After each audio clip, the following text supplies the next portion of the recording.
sebelumnya kita udah sempet bahas tentang bangkrut yang ngeri. Nah, sekarang kita bahas jangan yang ngeri-ngeri terus nih. yang serunya nih dan yang bikin orang semangat mau bisnis gitu, termotivasi.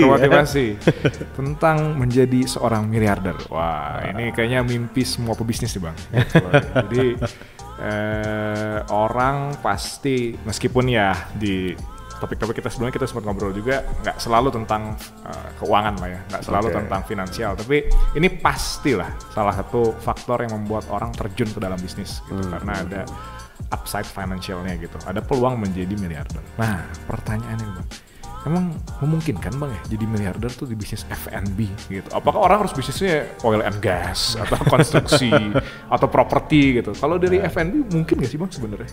Ya sebenarnya ini pertanyaan simple sih ya. Based on experience gua dan kenal-kenalan ya, ini udah terbukti dalam banyak hal sih, dan terbukti dengan banyak orang. Gitu, ketika dia memulai bisnis dia bukan apa-apa, ya sekarang orang-orang ini bisa jadi miliarder sebetulnya ya.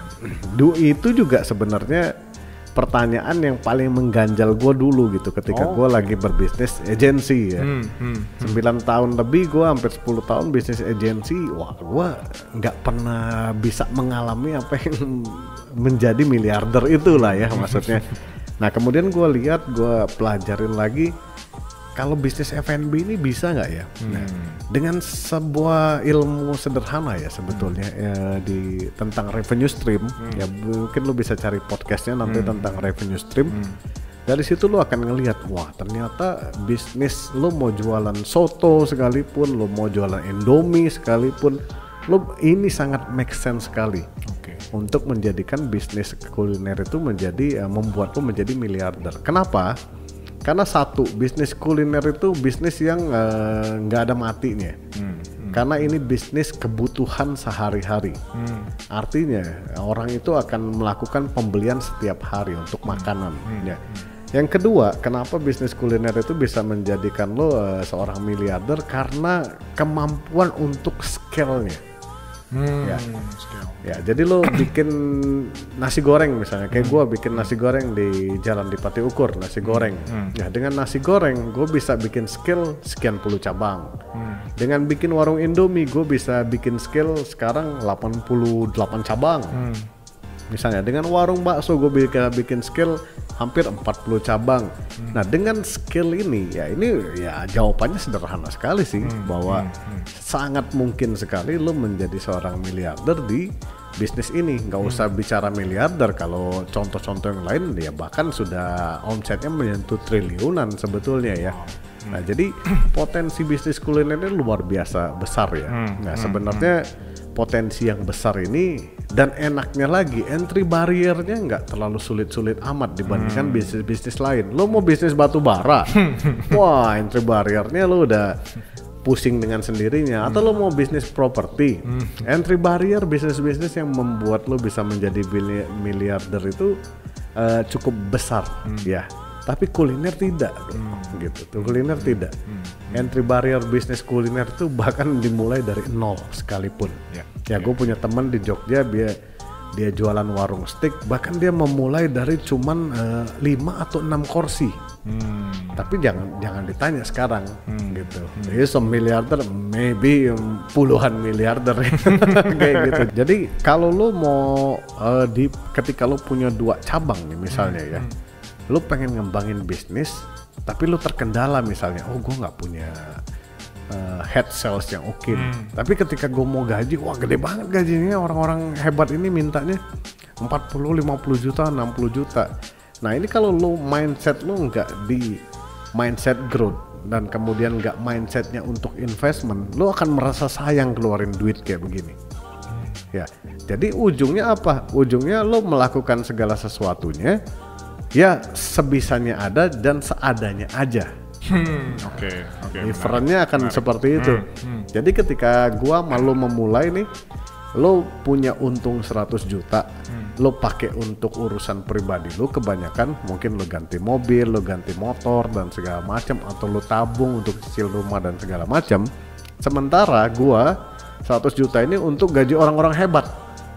gitu. Gue gaji orang hebat, gue tambah fasilitas, gue siapin ilmu, gue ikutin workshop berbayar dan segala macam. Lihat, Perbedaan. how to-nya sudah berbeda.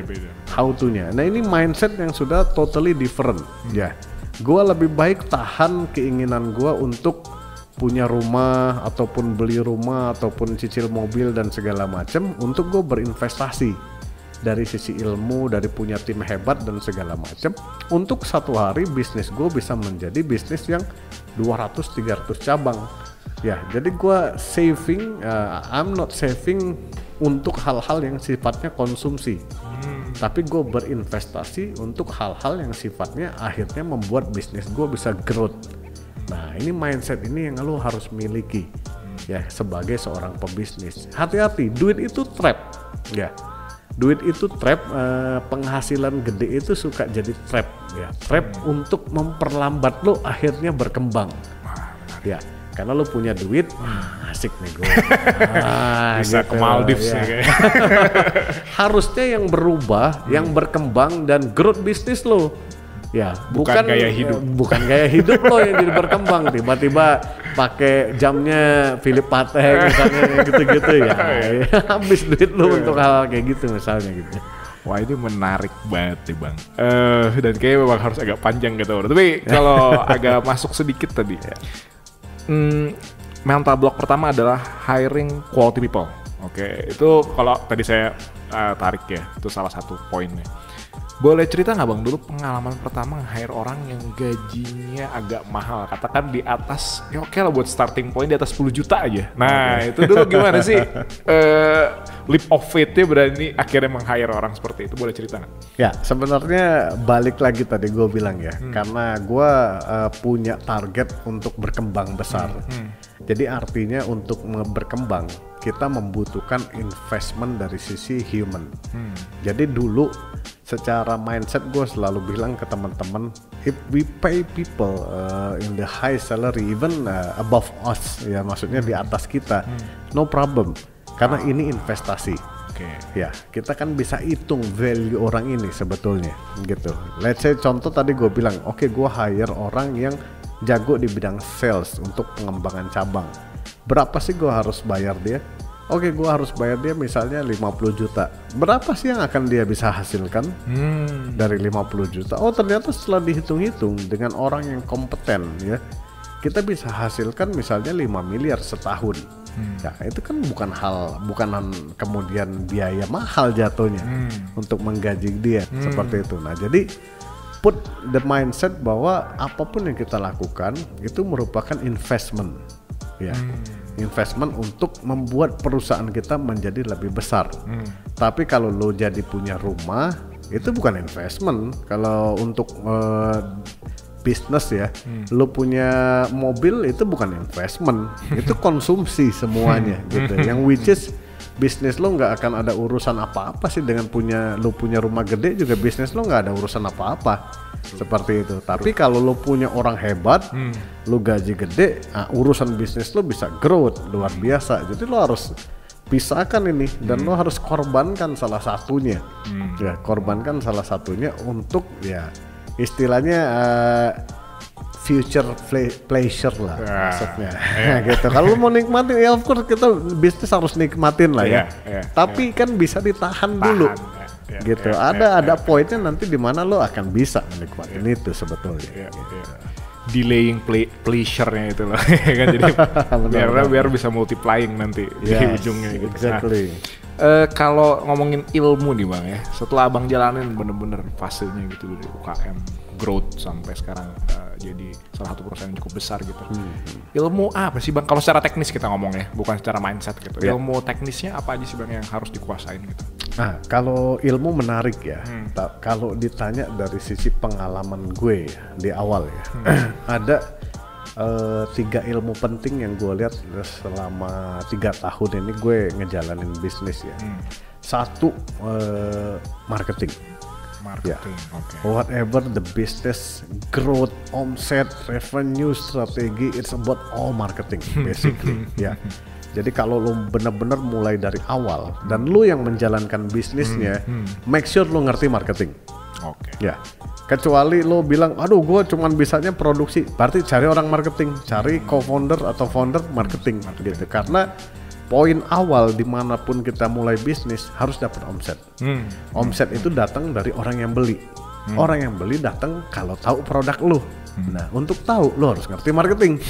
Poinnya begitu aja. Logiknya masuk. Itu kan logiknya ya. Betul. Seperti itu. Nah, jadi poin pertama lo harus benar-benar pelajarin ilmu tentang marketing. Basically itu poin yang sangat penting. Ya. Yang kedua, ilmu yang dalam 5 tahun ini gue lihat terus membuat kita bisa berkembang. Basically ilmu tentang human ya, tentang human, tentang capital, human capital. Basically tentang bagaimana cara kita membangun tim, memimpin, merekrut, kemudian empowerment gitu. Karena kunci utama untuk membangun bisnis ya, setelah lu punya marketing, lu punya timnya. Ya. Ketika lo punya tim yang kuat, ya gue suka mengistilahkan Avenger team, ya, atau Avenger atau Guardian of Galaxy kita suka istilahnya. Sebenarnya ini kunci, ya ini kunci untuk menaklukkan semesta gitu. Ya, kecuali lo Thanos ya gitu. Ya Thanos juga kan punya tim ya, anak buah dia itu yang kecil-kecil itu kan. Meskipun mati semua juga. Mati semua gitu kan. Nah at the end dari semua hal yang lo pelajarin, kita lihat kan semua orang itu bisa besar karena memang ada timnya. Ya mereka punya Avenger-nya yang punya spesifik bisa saling melengkapi sebetulnya. Karena sebagai business owner at the end lo akan fokus pada sesuatu. Lo nggak mungkin bisa mengerjakan segala sesuatu. Ya, nah lo harus mengandalkan tim untuk seperti ini kan. Nah, jadi lo harus ngerti bagaimana membangun tim. Ya, untuk membuat bisnis lo menjadi besar dan membangun dan berinvestasi dengan tim. Ya. Nah, yang ketiga disiplin dari sisi ilmu finansial. Ya, gue bukan orang yang hobi urusan begini sebetulnya. Tapi menurut gue ini penting. Ya, kemampuan dari sisi finansial, money engineering dan segala macam nih. Kalau lo mau jadi gede, lo harus ngerti hal-hal kayak begini. Gua kalau ditanya, gua nggak ngerti, tapi CEO gua ngerti. Itulah yang membuat gua bukan CEO, gitu. Nah, jadi 3 hal ini benar-benar lo harus pelajarin, tapi step by step tadi gue bilang. Di tahun pertama dan kedua fokus kita benar-benar orientasi lebih banyak marketing. Ya. Keuangan bisa dibilang ya agak kacau-kacau dikit lah, gitu, laporan kurang bener, acak-acakan dan segala macam.